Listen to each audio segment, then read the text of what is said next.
You cannot worship God and money both.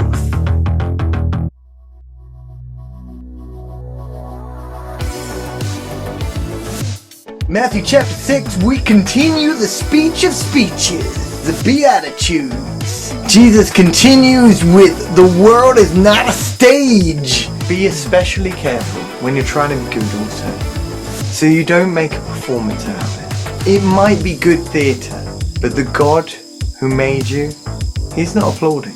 When you do something for someone else, don't call attention to yourself. You've seen them in action, I'm sure. The play actors, I call them. Treating prayer meeting and street corner alike as a stage. Acting compassionate as long as someone is watching. Playing to the crowd. Sure, they get the applause. True, but that's all they get. When you help someone out, don't think about how it looks. Just do it. Quiet and unobtrusively. That is the way your God, who conceived you in love, working behind the scenes, helps you out. And when you come before God, don't turn that into a theatrical production either. All these people making a regular show out of their prayers, hoping for 15 minutes of fame. Do they think God sits in a box seat? Here's what I want you to do. Find a quiet, secluded place. This way you won't be tempted to roleplay before God, and just be there as simply and as honestly as you can manage. The focus will shift from you to God, and you will begin to sense His grace. Jesus continues in Matthew chapter 6 verse 7 on his topic of prayer. Praying with simplicity. This world is full of so-called prayer warriors who are prayer ignorant. They're full of formulas and programs and advice for peddling techniques for getting what you want from God. Don't fall for that nonsense. This is your Father you are dealing with, and He knows better than you what you need. With a God like this, loving you, you can pray simply, like this. Our Father in heaven. Reveal who you are. Set the world right. Do your best as above, so below. Keep us alive by supplying our needs with 3 square meals. Keep us forgiven with you and forgiving others. Keep us safe from ourselves and the devil. You're in charge. You can do anything.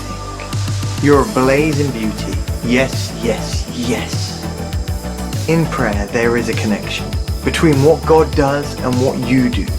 You can't get forgiveness from God, for instance, without forgiving others. If you refuse to do your part, you cut yourself off from God's part. Also, when you practice some appetite-denying discipline for better concentration on God, don't make a production out of it. It might turn you into some small-time celebrity, but it won't make you a saint. If you go into training inwardly, act normal outwardly. Shampoo and comb your hair. Brush your teeth. Wash your face. God doesn't require attention-getting devices. He won't overlook what you're doing, and He will reward you well. Also, don't hoard treasure down here, where it gets eaten by moths and corroded by rust, or worse, stolen by thieves. Stockpile your treasure in heaven, where it's safe from moth and rust and the burglars. It's obvious, isn't it? The place where your treasure is the place you will most want to end up being. Your eyes are the window into your body. If your eyes are wide open in wonder and belief, your body fills up with light. But if you live squinty-eyed in greed and distrust, your body is a musty cellar. And if you pull the blinds down on your windows, what a dark life you will really have. He says in Matthew 6 verse 24, you cannot worship 2 gods at once. You can't worship 2 gods at once. Loving one God, you're going to end up hating the other. Adoration of one feeds contempt for the other. You can't worship both God and money. So if you decide for God, living a life of God worship, it follows that you don't fuss about what's on the table at mealtimes or whether your clothes in your closet are fashionable. There is far more to your life than just the food in your stomach, more to your outer appearance than the clothes that hang on your body. Look at the birds, free and unfettered, not tied down to a job description, careless in the care of God. And you count far more to him than birds. Has anyone, by fussing in front of a mirror, ever gotten taller? By so much as an inch? All this time and money wasted on fashion. Do you think it matters that much? Instead of looking at the fashions, walk outside in these fields and look at the wildflowers. They never primp, they don't shop, but have you ever seen colour and design quite like it? The 10 best dressed women and men in this country look shabby alongside them.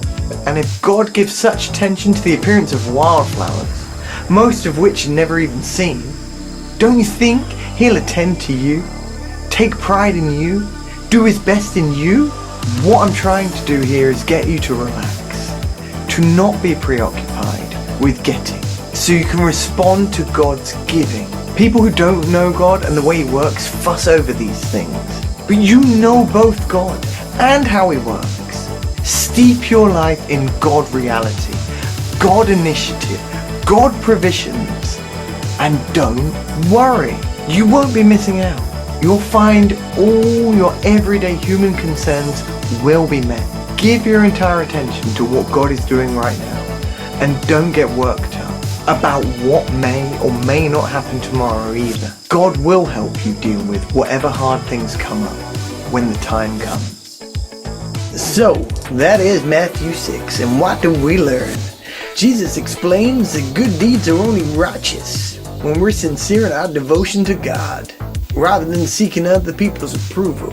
He teaches us how to pray, and how to have a one-on-one communicate with him and bring up all the things we need, and give thanks for all the things we have. And then finally he tells us excessive worry, particularly over things like money, interfere with our faith. If you would like me to pray for you, you can just leave your name. But I'm happy to pray with you. I'm happy to pray with anyone who watches these videos. There is encouragement in prayer, and I do believe God answers prayers. So keep up the positive, guys. And I will see you for Matthew chapter 7. We were reading Matthew, praying with simplicity, or as some of you may know it, the Lord's Prayer. And if you'll indulge me, I'm gonna pray with you guys. If you know it, follow along, and we start with Our Father who is in heaven. Holy is your name. Your kingdom come. Your will be done on earth as it is in heaven. Give us today our daily bread, and forgive me of my sin as we forgive those who sin against us. Lead us not into temptation, but deliver us from the evil one. For yours is the kingdom, and the power, and the glory, forever and forever. And we all say amen, which means we agree. And that is keeping up the positive, my friend.